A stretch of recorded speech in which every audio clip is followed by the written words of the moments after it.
వెళ్ళిపోతే ఈ రోజు నేను ఒక కాంగ్రెస్ నాయకునిగా, రాష్ట్ర కాంగ్రెస్ అధ్యక్షుడిగా 2 పర్యాలు ఉన్నవాని నేను అంటున్నాను. కాంగ్రెస్ ప్రభుత్వం అయినప్పటికీ కూడా ఇది మా ప్రభుత్వం, తెలంగాణలో మా ప్రభుత్వం ఇది అనే పరిస్థితిలో లేము.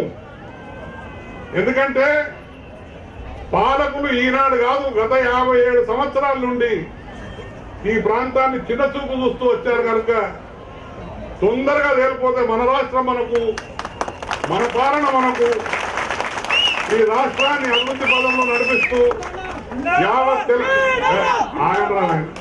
మీ జిందాబాద్తో రాదు, ఏం కాదు.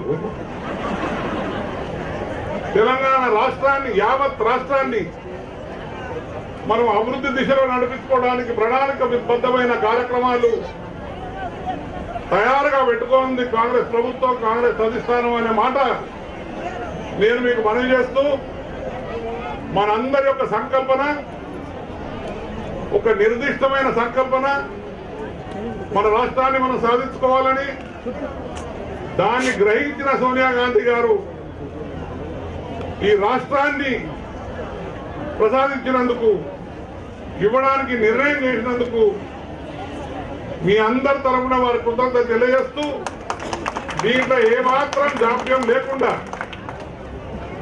ఎంత త్వరగా ముందు జరిగిపోతుంది. రానున్న ఎన్నికలు 2 రాష్ట్రాల్లో జరుగుతాయన్న పూర్తి విశ్వాసం నాకుంది. దాంతో సరిపోదు, దానికి రాజకీయాలకు అతీతంగా అన్ని పార్టీలు కూడా సహకరించి, అన్ని ఆర్గనైజేషన్ సహకరించి, వందలాది యువకులు పార్టీలకు అతీతంగా తెలంగాణ సాధన కొరకు వారి యొక్క జీవితాన్ని త్యాగం చేసినారు.